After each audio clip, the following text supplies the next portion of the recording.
materi kedua. Dan mengapa sih kami mengambil materi stop bullying? Masih ada bullying itu. Nah, kami mengangkat kisah dari Timothy Anugrah yang bagaimana sih cara kita agar kita menghindari bullying itu, terus jenis-jenis bullying itu seperti apa, dan bagaimana sih kita mengikuti teladan Yesus dengan tidak melakukan bullying itu. Nah, yang selanjutnya ini yaitu yang pertama, memahami macam-macam bentuk pembulian agar tahu apa yang harus dilakukan, dihindari. Nah, kita harus mengetahui ternyata bullying ini bukan cuma dari mungkin tindakan atau kekerasan, tetapi dalam bentuk verbal, yaitu dengan kata-kata mungkin menyakiti hati orang lain. Nah, bagaimana kita juga bisa menghindari pembulian itu. Nah, yang kedua itu menyadari bahwa pembulian menyakiti hati dan bertentangan dengan kasih. Nah, kita tahu bahwa pembulian itu kan sangat membuat mental seseorang, dan diri kita sendiri menyadari ternyata pembulian ini sangat menyakiti hati orang lain dan sangat bertentangan dengan kasih seperti yang diajarkan oleh Yesus Kristus sendiri kepada kita. Nah, yang ketiga itu belajar untuk menghargai teman dan memperlakukan mereka dengan baik. Nah, di sini menghargai teman bukan cuma kayak kita nih, kayak misalnya nih kita di sini kan kayak hormat atau maksudnya kayak sampai kayak gini. Nah, maksudnya itu gimana cara kita menghargai itu dengan mendengarkan mereka. Nah, dengan mendengarkan mereka, mereka akan merasa ternyata diri mereka itu dihargai begitu. Nah, yang selanjutnya, yang keempat, berani mencegah dan menghentikan pembulian di lingkungan sekolah. Nah, kita mungkin dari sebagian kita juga mungkin takut begitu kan bersuara, apalagi setelah kita melihat pembulian teman kita yang dibully, kita terkadang takut untuk membela mereka, berani untuk mencegah dan menghentikan itu, karena kita takut kita akan menjadi korban yang kedua oleh Kristus. Halo semuanya. Nah, sebelumnya teman-teman tahu nggak apa sih bullying itu atau pembulian? Mengejek. Ya, mengejek, apa lagi? Memukul, apa lagi? mengucilkan. Bullying itu merupakan perbuatan yang menyakiti teman dengan apa? Bisa berupa dengan kata maupun dengan sikap. Itu adalah salah satu contoh perbuatan dari bullying. Kemudian efeknya apa yang akan terjadi? Membuat teman sedih dan terluka. Kemudian bentuk-bentuk dari pembulian apa? Bentuk-bentuk pembulian itu ada 4. Bentuk fisik, bentuk verbal, bentuk sosial, dan juga bentuk digital. Contoh dari bentuk fisik gimana? Memukul, mendorong teman, apalagi? Mencubit, apalagi? Merusak barang teman, apalagi ada lagi? Pembulian dalam bentuk fisik. Kemudian dalam bentuk verbal, apa contohnya? Mengejek teman. Ya, panggil nama orang tua. Contohnya mengejek teman, kamu nih kok gendut, kamu kok kurus, itu salah satu pembulian dalam bentuk verbal. Kemudian bentuk pembulian yang ketiga apa? Contohnya gimana? Mengucilkan. Kemudian contohnya gini.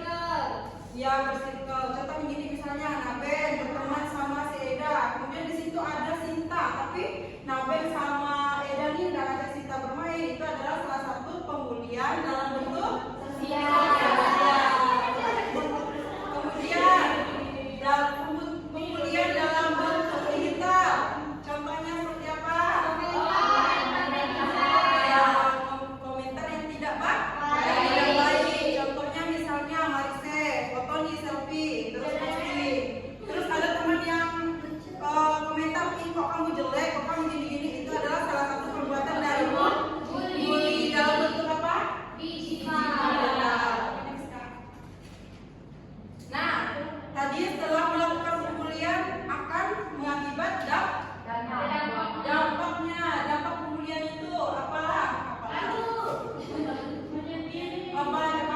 Dia merasa takut, tidak percaya diri. Teman merasa takut dan dia akan merasa tidak percaya diri. Kemudian apa lagi? Malu, tidak mau ke sekolah. Dia akan merasa malu dan tidak mau ke sekolah. Kemudian apa lagi? Bunuh diri.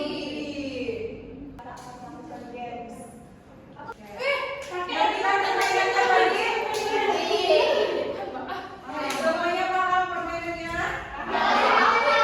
Kita mulai ya. Siap? Mulai, Kak. Satu,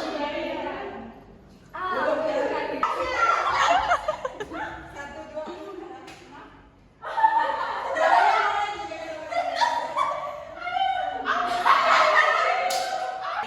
Cinta. Aku sayang kamu. Saya kamu. Jatuh cinta. Yang benarnya jatuh cinta. Betul-betul. Oh.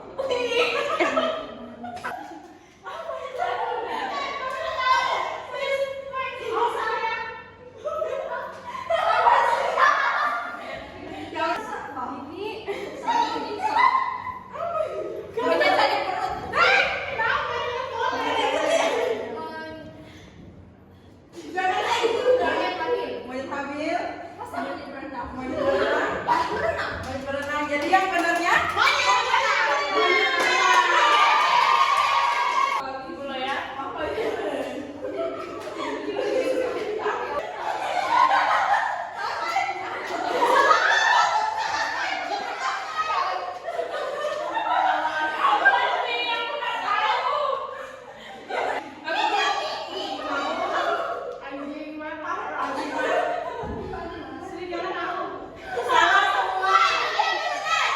Yang benarnya anjing menggonggong.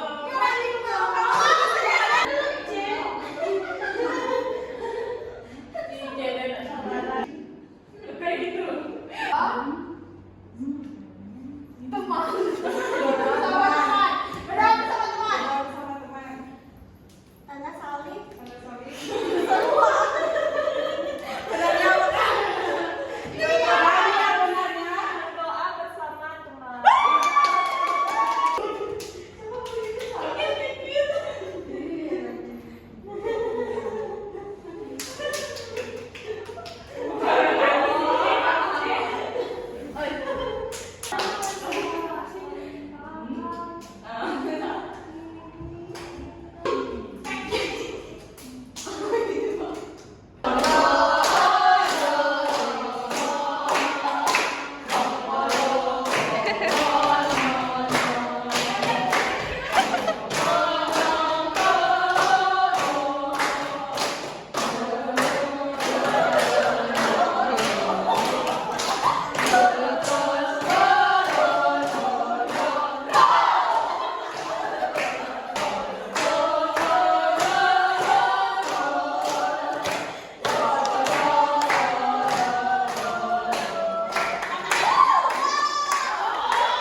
Maaf ya, sendoknya kurang.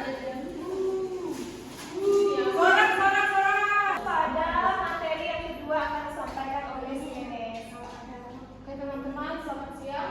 Selamat siang. Sebelum kita mulai materi kedua, kita mau sebuah video. Silahkan menonton.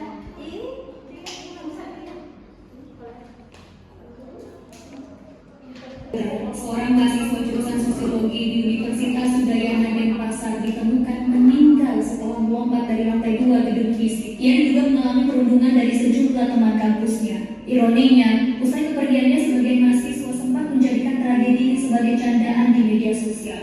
Pihak kampus kemudian menindak 6 mahasiswa terduga pelaku perundungan terhadap Timothy Anugrah Saputra.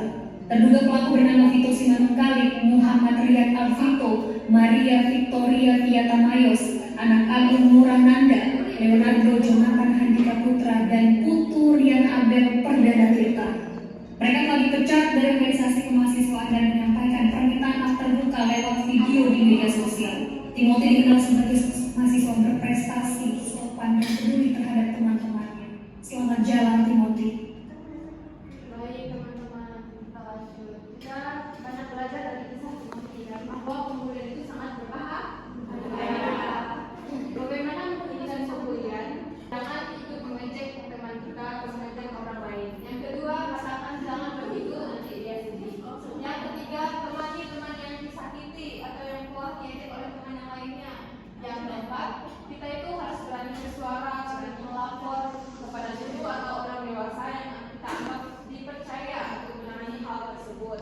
Dan yang kelima, gunakan media sosial dengan baik, seperti kita bisa menyaring informasi agar tidak tertipu dan tidak termakan hoax yang beredar. Kita lanjutkan. Nilai iman kasih. Kasihilah sesama manusia seperti dirimu sendiri. Ada dalam Markus bab 12 ayat 31. Jadi mengikuti Yesus berarti menghormati dan menghargai teman. Kita tahu semuanya di sini berbeda, tapi kita harus saling menghargai. Seperti itu juga kita, orang yang kita lihat tersakiti, harusnya kita menjadikan dia teman, menjadikan dia lebih akrab, kita malah semakin kita tertawakan dan sebagainya. Sharingnya itu mungkin dari kita nggak semuanya, tapi mungkin sebagian yang dulunya mungkin pernah dibully atau membuli. Teman-teman, waktu masih sekolah dulu, pas itu kan aku kan rambutnya pendek, terus ada telolet juga. Jadi waktu itu kan aku nggak tahu ngapa kakak kelas itu nggak suka dengan aku. Pokoknya mereka bilang kalau aku tuh ngerebut cowoknya, padahal aku nggak pernah ngomong sama cowoknya gitu. Pas itu kelas, pokoknya aku yang adik kelas, pokoknya semua yang kakak kelas tuh kayak aku baru pulang dari kantin nih, aku nggak tahu apa-apa, maklum kan masih kayak masih kecil juga, kayak nggak ngerti ya. Tiba-tiba mereka datang ke kelas, ada yang kayak mereka tuh banyak macamnya, kayak tadi kan ada disebutkan Friska tuh, ada 4 tuh, itu memang kayak dulu kan belum terlalu ngetren kan yang namanya media sosial, jadi hanya itu saja yang dilakukan yang di sekolah. Tapi yang ketiga kali itu yang verbal, yang fisik, yang satu lagi itu semuanya mereka lakukan. Pertama mereka dengan kata-kata kayak nyinggung gitu kan, tidak langsung nyinggung, pokoknya kayak bilang aku tuh gini, terus yang lain juga dorong, kan ada kelas tuh dia tuh agak gendut, terus dia tuh didorong kawannya buat duduk di pangkuan aku gitu. Aku kayak nggak tahu kenapa gitu, ada yang nunjuk aku kayak gitu, pokoknya ngatain aku. Nah situ kan nggak sampai di situ juga, udah semua mereka, pokoknya dari hal itu aku jadi kayak nggak berani, misalnya mau ke perpusnya aku nggak berani dari depan, aku selalu dari belakang karena mereka selalu ngintai aku gitu. Sampai sekarang pun aku nggak ngerti apa kesalahan yang aku buat sama mereka. Lalu pas udah itu tuh, dan di ibu di sebelah tuh ada ngasih tisu, kalau enggak tuh aku nggak bisa nyambut gitu. Karena itu aku benar-benar malu, karena kakak tuh ngatain aku habis-habisan di gereja tuh. Nggak hanya di sekolah, pertama kan di sekolah, terus di gereja juga. Nah tuh dulu kan masih trennya main Facebook kan, jadi aku kan suka posting foto, jadi di komen mereka jelek ini itu gitu lah. Pokoknya dah tuh kan aku nggak ada kawan karena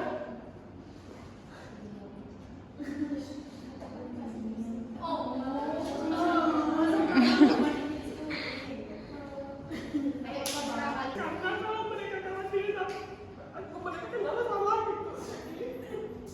Jadi aku nggak ada kawan sama sekali. Semua orang gak mau ngadilin aku satupun.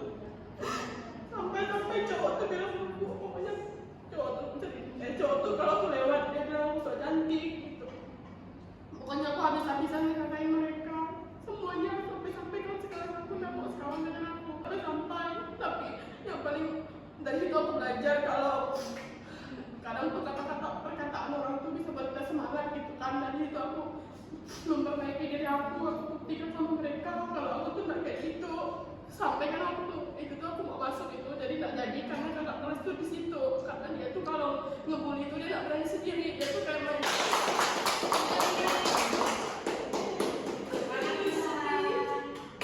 Terima kasih untuk Vila karena sebenarnya itu sangat lukas, bukan cuma malah lebih mungkin tindakan mungkin kayak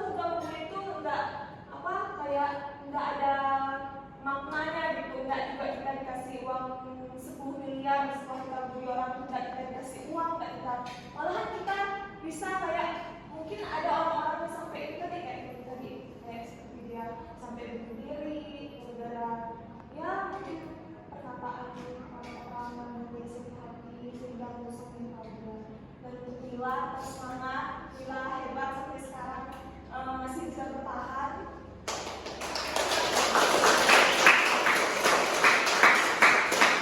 Jadi dari pengalaman Mila tadi kita bisa belajar bahwa ya ternyata setelah kita dibully kita sadar ternyata kita merefleksikan diri kita untuk bagaimana kita ke depannya lagi. Setelah kita dibully, kita boleh dibully tapi kita jangan sampai membully. Mungkin dari teman-teman yang lain ada lagi mau sharing. Pas SD dulu tuh pernah kayak anak acuan ini sering sekali kayak misalnya lewat kan, apa sih? Pokoknya setiap lewat tuh selalu diejek, dikata-katain. Terus pas waktu itu kalau nggak salah, ya main rumah-rumahan di belakang sekolahan. Jadi dia tuh ngeganggu lagi, menghancurkan mainan kami yang anak wanita kan. Jadi nggak sengaja waktu itu ada bekas kayu tukang lah, kalau nggak salah tuh pas bangun rumah gitu kan aku ambil. Jadi ku lempar ke dia, benjol kan. Jadi dah lah kagak ngejek aku, tapi dia sambil nangis, iyalah aku gak minta maaf. Tapi dari situ kayak ada juga kita nih kan ada rasa penyesalan juga melakukan hal tersebut, tapi ada rasa puas. Ngerti tak? Iya, ngerti. Karena sering kali dia ngejek pokoknya apa segala macam kan. Jadi kita nih kan sebagai yang udah terlanjur sabar, tapi kan kita sabar nih kan pasti ada batasnya. Jadi itulah balasan dari aku ke dia tuh kayak aku lempar kayu itu ke dia kan, sampai benjol kepalanya, baru hari itu dia nggak pernah lagi ngolok. Ya, cerita dari aku. Terima kasih Fitri sudah mau membagikan pengalamannya bagaimana orang yang ngejek-ngejek dia balas dengan apa tadi? Kayu sampai temannya tuh kayak jerak gitu kan? Ya, bagus gitu. Sekolah dulu waktu pas kecil tuh aku tinggi sendiri dari teman-teman yang lain kayak yang beda sendiri gitu kan. Terus teman-teman suka ngolok tuh yang listrik kan, bambu kata dia gede gitu. Terus juga bukan cuma dari teman-teman aja, tapi juga dari orang-orang tua.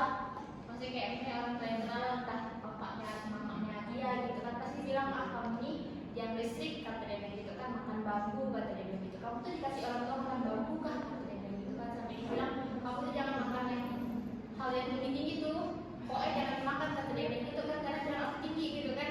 Terus pokoknya aku tuh sampai minta sama diri aku sendiri, minta aku sampai minta sama diri aku sendiri kayak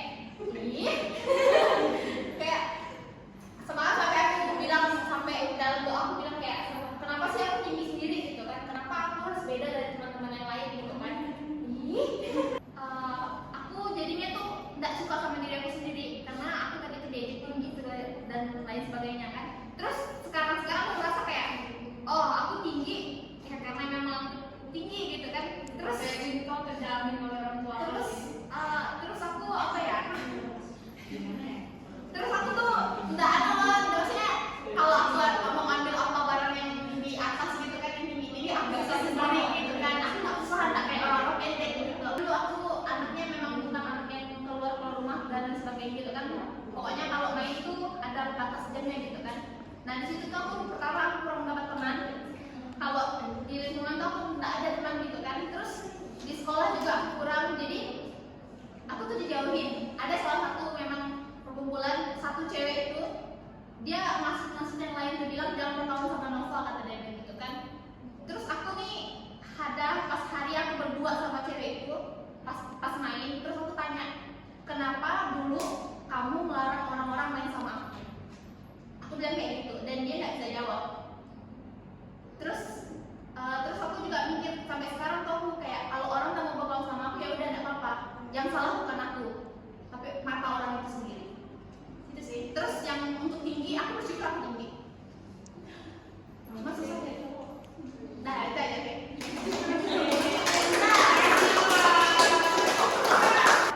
Dari kita ternyata Nova ambil dari sisi positifnya, ternyata jadi orang tinggi itu nggak juga gimana-gimana. Maksudnya kayak ya udah kalau misalnya ambil barang kayak yang di tempat tinggi kita bisa ambil sendiri tanpa harus minta bantuan. Kalau orang nggak mau berteman ya udah, karena itu bukan salah kita gitu kan. Kita juga nggak. Nah jadi kita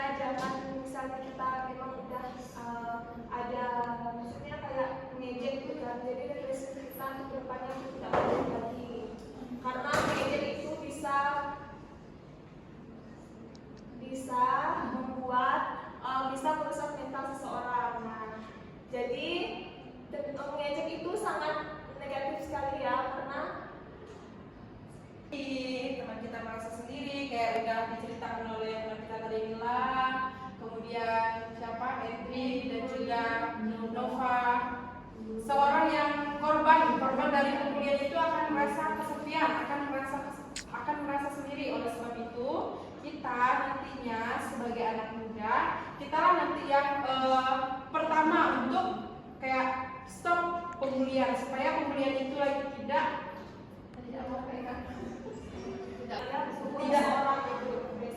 terjadi lagi. Nah, kemudian nanti kalian kumpuli, kalian tulis dalam kertas, kalian tempelkan di kamar kalian untuk kalian tulis komitmen kalian untuk agar kalian tidak membuli lagi. Masuk pada kesimpulannya yaitu bullying adalah tindakan yang menyakiti orang lain, baik secara fisik, kata-kata, atau sikap yang menyebabkan luka hati dan membuat korban merasa sedih serta tidak percaya diri. Setiap anak berhak dihargai dan diperlakukan dengan kasih. Kisah Timothy mengingatkan kita untuk berempati dan tidak menyakiti teman karena luka yang ditimbulkan bisa sangat dalam.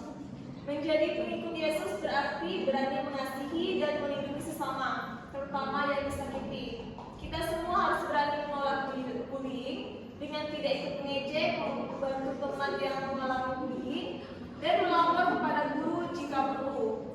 Penggunaan media sosial harus bijak untuk menyebarkan kebaikan, bukan ejekan.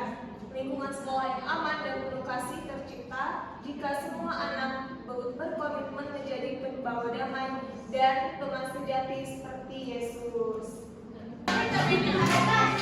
Ya,